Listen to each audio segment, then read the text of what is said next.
السلام علیکم ورحمۃ اللہ وبرکاتہ نحمدہ ونصلی علی رسولہ الکریم اما بعد۔ آج کی کلاس میں آپ کا خیر مقدم ہے۔ ہماری کلاس میں ہمارا 9 باب کتاب التوحید کا شروع ہو رہا ہے۔ تو باب کا عنوان ہے ما جاء فی الذبح لغیر اللہ، باب ہے جو آیا ہے غیر اللہ کے لیے ذبح کرنے کے سلسلے میں، یعنی غیر اللہ کے لیے ذبح کرنا کیسا ہے، جائز ہے ناجائز ہے، اس سلسلے میں ہمارا یہ باب آیا ہوا ہے۔ تو باب کی شروعات ہے اللہ رب العالمین کے قول سے۔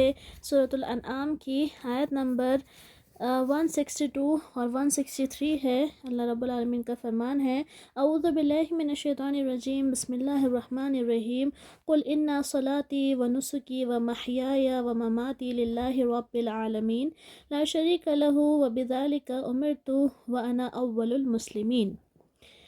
تو صلاۃ آپ کو پتہ ہی ہے، نسک عبادات کو کہا جاتا ہے، اور محیا جینا، ممات مرنا۔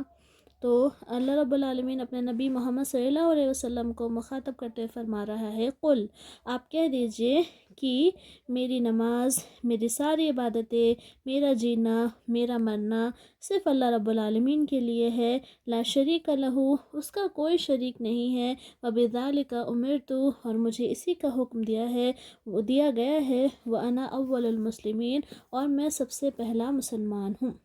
یعنی اس آیت سے پتہ چلتا ہے کہ انسان کی نماز، روزہ، اس کے تمام عبادات، اس کی زندگی اور اس کی موت سب اللہ رب العالمین کے لیے ہے، اور اس میں اللہ تعالیٰ کے ساتھ کسی کو شریک کرنا کسی بھی طور پر جائز نہیں ہے۔ دوسرا قول اللہ رب العالمین کا سورہ کوثر کا ہے، اس میں واضح طور پر اللہ رب العالمین نے فرمایا ہے، فَصَلِّ لِرَبِّكَ وَانْحَرْ، اپنے رب کے لیے صلاۃ ادا کیجیے اور قربانی کیجیے۔ نحر کو آپ کہہ سکتے ہیں کہ نحر کا لغوی معنی ہوتا ہے اونٹ کو ذبح کرنا، اونٹ کو قربان کرنا جو ہے اس کا ایک اسپیشل طریقہ ہوتا ہے، اور اس کو کہتے ہیں نحر۔ تو یہاں پر جو نحر ورڈ ہے، یہاں پہ یہ اسپیشلی اونٹ کے لیے نہیں آئے ہیں، بلکہ یہ مطلق ہے، یعنی کہ یہ عام ہے، اس کے معنی ہے قربانی کرنا۔ اب چاہے وہ اونٹ کو قربان کیا جائے یا کسی دوسرے جانوروں کو قربان کیا جائے، وہ صرف لربک، آپ کے رب کے لیے ہونا چاہیے۔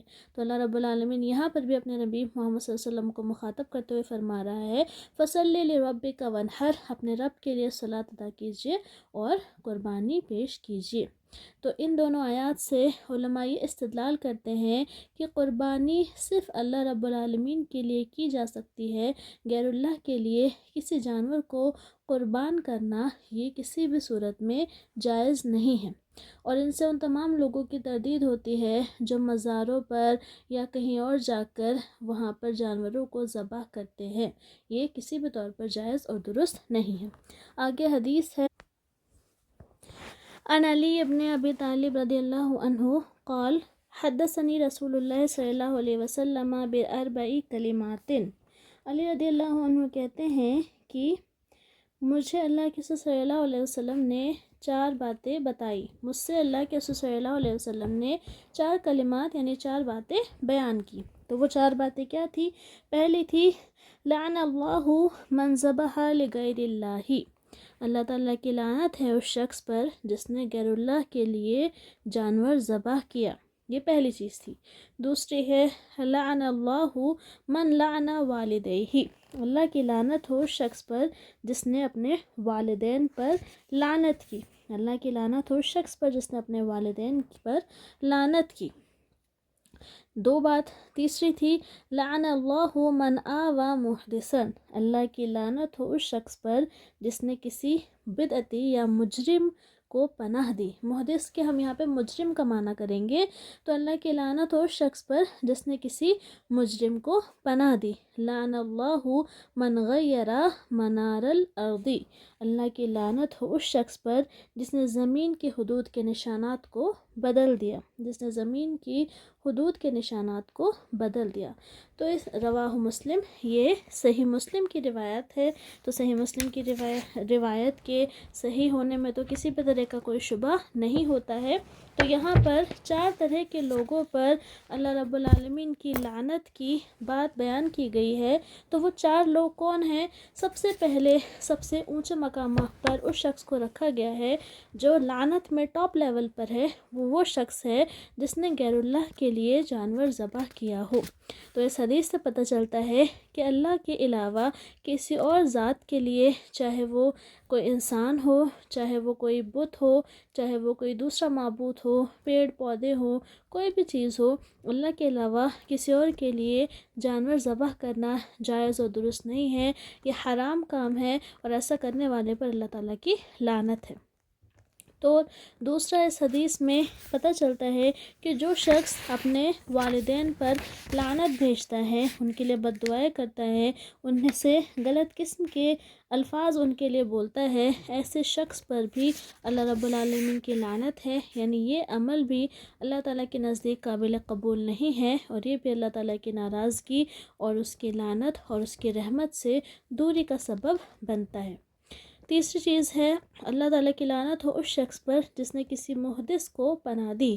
تو محدث سے یہاں پر ایسا مجرم مراد ہے، محدث کا یہاں ہم محدث ہی بولیں گے اس کو، ویسے محدث بدعتی کو بھی کہا جاتا ہے، لیکن یہاں پر علماء کا کہنا ہے کہ یہاں پر بدعتی مراد نہیں ہے، یہاں پر وہ شخص مراد ہے جس نے کوئی ایسا جرم کیا ہو جس پر اللہ تعالیٰ کی طرف سے سزا واجب ہو، یعنی کس نے بہت سنگین بہت بڑا جرم کیا ہے، اور وہ کسی شخص سے کہے مجھے بچا لو، مجھے پروٹیکٹ کرو، تو اور وہ شخص جو ہے اس مجرم کو اپنے پروٹیکشن میں لے لے اور اس کو سزا سے بچا لے، تو اس طرح کے انسان پر بھی اللہ رب العالمین کی لعنت ہے، یعنی یہ کام کرنا بھی ملعون ہے اور حرام ہے۔ اور آج کل کے زمانے میں تو یہ بہت زیادہ ہو رہا ہے، جس کے پاس پاور ہوتی ہے وہ اپنے رشتہ داروں کو، اپنے جاننے والوں کو پناہ دے دیتا ہے اور اس کو سزا سے بچا لیتا ہے، تو یہ بھی اللہ تعالیٰ کے نزدیک قابل قبول عمل نہیں ہے۔ اس کے بعد جو ہے لاسٹ میں کہا گیا ہے کہ اللہ کی لعنت ہو شخص پر جو زمین کی حدود کے نشان کو مٹا دیتا ہے۔ تو اس کا کیا مطلب ہے؟ یہاں پر کون سے نشان مٹانے کی بات ہو رہی ہے؟ یہاں پر وہ نشان مراد ہیں جو آپ کے اور آپ کے پڑوسی کی ملکیت کی حد کو فکس کرتے ہوں، یعنی کہ یہاں پر زمین اور پراپرٹی کی بات ہو رہی ہے۔ جیسے مان لیجئے 2 انسان کے کھیت ہیں اور ایک حد ہے کہ یہ تمہارا ہے یہ میرا ہے، اور کوئی انسان ان دونوں میں سے کوئی ایک اس حد کو مٹا دے، اور اس سے جو ہے مقصد یہ ہو کہ یہ باؤنڈری ہم ہٹا دیں گے اور اس کو تھوڑا آگے کر دیں گے، جس سے سامنے والے کی زمین ہماری زمین میں آ جائے گی اور ہمیں تھوڑا پروفٹ ہو جائے گا۔ تو اگر کوئی انسان ایسا کر رہا ہے تو اس سے کیا ہوتا ہے کہ وہ اپنے پڑوسی کا حق مار رہا ہے، تو ایسا کرنے والے پر بھی اللہ کی لعنت ہے۔ اور اگر دیکھا جائے تو گاؤں جن کے پاس بڑے بڑے زمینیں بڑی بڑی پراپرٹی ہے، تو وہ لوگ تو یہ کام بہت زیادہ کرتے ہیں، کہتے ہیں۔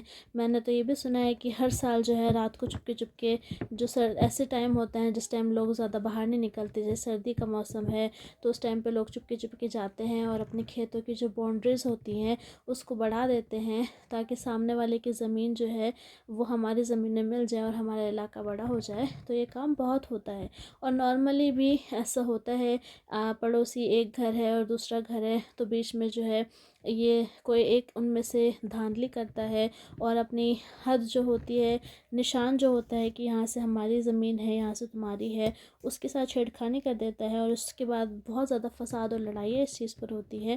تو اس طرح کا انسان ہے جو یہ کام کر رہا ہے تو اس کا یہ کام حرام ہے اور اللہ تعالیٰ کے نزدیک ملعون ہے۔ ملعون ہونے کا مطلب اللہ تعالیٰ کسی پر لعنت کر رہا ہے، یعنی کہ اب وہ انسان اللہ تعالیٰ کی رحمت سے دور ہو گیا ہے۔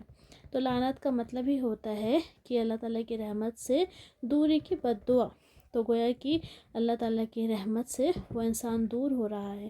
وہ کون سے انسان ہے؟ نمبر 1 جو غیر اللہ کے لیے ذبح کرے، نمبر 2 جو اپنے والدین پر لعنت کرے، نمبر 3 جو کسی محدث کو یعنی بڑے مجرم کو پناہ دے، اور نمبر 4 جو زمین کی حدود کے نشانات کو مٹا دے۔ تو ایسے شخص پر اللہ تعالیٰ کی لعنت ہے، یعنی یہ چاروں کام حرام کام ہے، ملعون عمل ہے اور قابل قبول نہیں۔ اس کے بعد ایک اور حدیث یہاں پر ذکر کی گئی ہے جو قربانی سے بہت زیادہ ریلیٹڈ ہے. تو اس میں جو راوی ہیں، جو صحابی ہیں، وہ طارق بن شہاب ہیں. وعن طارق بن شہاب رضی اللہ عنہ ان رسول اللہ صلی اللہ علیہ وسلم قال، طارق بن شہاب رضی اللہ عنہ روایت کرتے ہیں کہ اللہ کے رسول صلی اللہ علیہ وسلم نے فرمایا، دخل الجنت رجل فی ذباب ودخل النار رجل فی ذباب. ذباب مکھی کو کہتے ہیں، فلائی، جو گھر میں عام طور پر اڑتی ہے اور جس کو گندگی کی علامت مانا جاتا ہے. تو اللہ کے رسول صلی اللہ علیہ وسلم نے فرمایا کہ ایک آدمی ایک مکھی کی وجہ سے جنت میں داخل ہو گیا، اور ایک آدمی ایک مکھی کے سلسلے میں، ایک مکھی کے وجہ سے جہنم میں داخل ہو گیا. تو ایک آدمی ایک مکھی کی وجہ سے جنت میں چلا گیا، اور ایک آدمی ایک مکھی کی وجہ سے جہنم میں چلا گیا. قالوا وکیف ذلک یا رسول اللہ، صحابہ کرام نے پوچھا، اے اللہ کے رسول صلی اللہ علیہ وسلم، ایسا کیسے ہو گیا؟ قال، تو آپ نے فرمایا، مر رجلان علی قوم لہم صنم، دو آدمیوں کا گزر ایک ایسی قوم کے پاس سے ہوا جن کا ایک بت تھا، یعنی ایک بت تھا جس کی وہ لوگ عبادت کیا کرتے تھے. تو دو لوگ اس قوم کے پاس سے گزرے، تو کیا ہوا، آگے کیا ہوا، لا یجوزہ احد حتی یقرب لہ شیئا. تو کہتے ہیں کہ کسی کو وہاں سے چڑھاوا چڑھائے بغیر گزرنے کی اجازت نہیں تھی. قربا مطلب قربانی پیش کرنا، آپ کہہ سکتے ہیں قریب کرنا، پیش کرنا، چڑھاوا چڑھانا. تو اس بت کے سامنے کچھ چیز پیش کرنی پڑتی تھی، اس کے بعد ہی وہاں سے گزرنا پاسبل ہوتا تھا. اگر نہیں پیش کی تو آگے گزرنے کی اجازت نہیں تھی. یعنی دو لوگ سفر پہ تھے، راستے میں ایک ایسا علاقہ آیا جہاں کے لوگ ایک بت کو پوجتے تھے، اور وہ اس علاقے کو اسی شخص کو پار کرنے دیتے تھے جو بت کو کوئی قربانی پیش کر دے، کوئی چڑھاوا چڑھا دے، کوئی بھیٹ چڑھا دے، تبھی وہ اس کو آگے بڑھنے دیتے تھے. اگر کسی نے بھیٹ نہیں چڑھائی تو پھر وہ اس علاقے سے آگے نہیں بڑھ سکتا تھا. تو دو آدمی وہاں سے گزرے، تو آگے کیا ہوا، قالوا لأحدہما، تو ان لوگوں نے ان میں سے ایک سے کہا، قرب، چڑھاوا چڑھاؤ، قربانی کچھ نذر و نیاز پیش کرو. قال لیس عندی شیء اقرب، تو اس آدمی نے کہا کہ میرے پاس ایسی کوئی چیز نہیں ہے جس کو میں چڑھا سکوں. قالوا لہ، تو انہوں نے کہا، قرب ولو ذبابا، کہ بھیڑ چڑھاؤ گرچہ ایک مکھی ہی کیوں نہ ہو. یعنی ایک مکھی کو ہی چڑھاوے میں چڑھا دو، لیکن چڑھانا تو تمہیں پڑے گا. تو فقربا ذبابا، تو اس انسان نے مکھی کو چڑھا دیا، مکھی کا چڑھاوا چڑھا دیا. فخلوا سبیلہ، تو ان لوگوں نے اس کا راستہ چھوڑ دیا. فدخل النار، تو وہ جہنم میں داخل ہو گیا.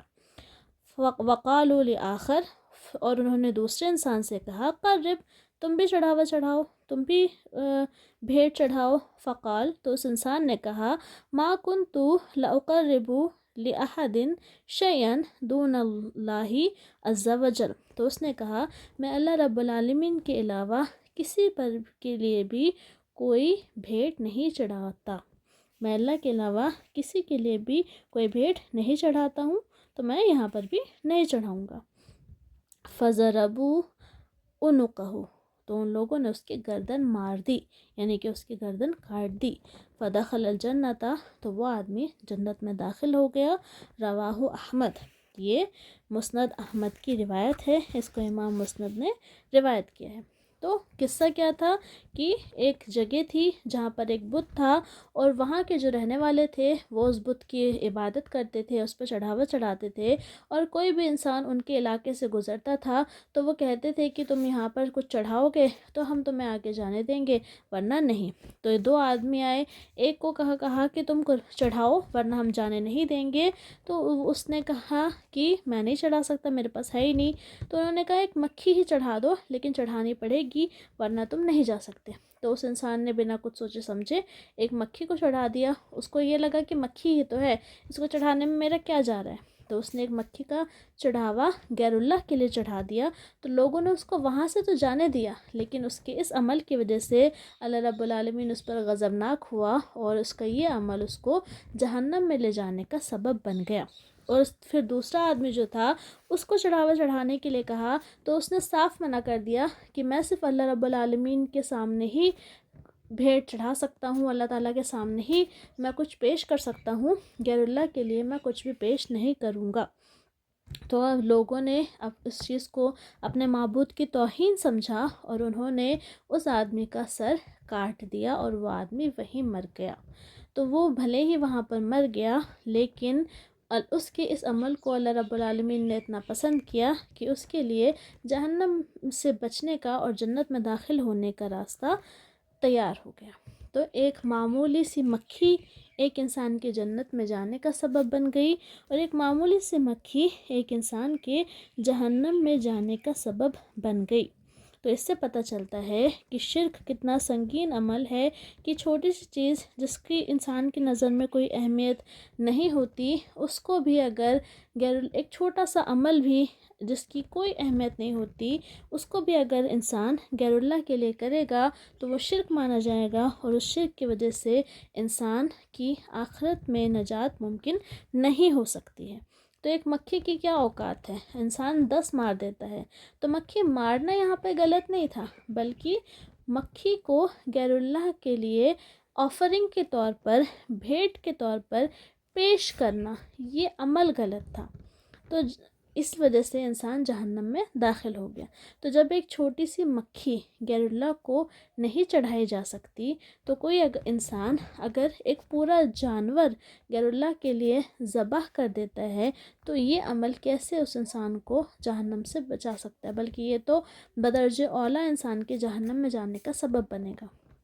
تو اس سے پتہ چلتا ہے کہ غیر اللہ کے لیے کسی بھی چیز کی قربانی پیش کرنا جائز نہیں ہے، چاہے وہ ایک چھوٹی سے چھوٹی چیز ایک مکھی کی قربانی ہی کیوں نہ ہو، اور چاہے وہ بڑی چیز جیسے گائے، بھیڑ، بکری، اونٹ کی ہی قربانی کیوں نہ ہو، یہ چھوٹی سے چھوٹی، بڑی سے بڑی دونوں چیزیں شرک ہیں، اور انسان کو جہنم میں لے جانے کا ذریعہ ہیں۔ تو اسی میں وہ لوگ بھی صرف یہاں پر جانور کی ہی بات نہیں ہو رہی ہے، غیر اللہ کے سامنے کوئی بھی چڑھاوا چڑھایا جائے، چاہے وہ پھل ہو، چاہے وہ کھانا ہو، چاہے وہ چادریں ہی کیوں نہ ہو، اگر اللہ کے علاوہ کسی اور کے لیے وہ پیش کی جا رہی ہیں تو یہ عمل شرک میں شامل ہے، اور یہ عمل انسان کو جہنم کی طرف لے جائے گا۔ تو اس سے پتہ چلتا ہے کہ غیر اللہ کے لیے ذبح کرنا، قربانی کرنا، یہ چڑھاوا چڑھانا جائز نہیں ہے۔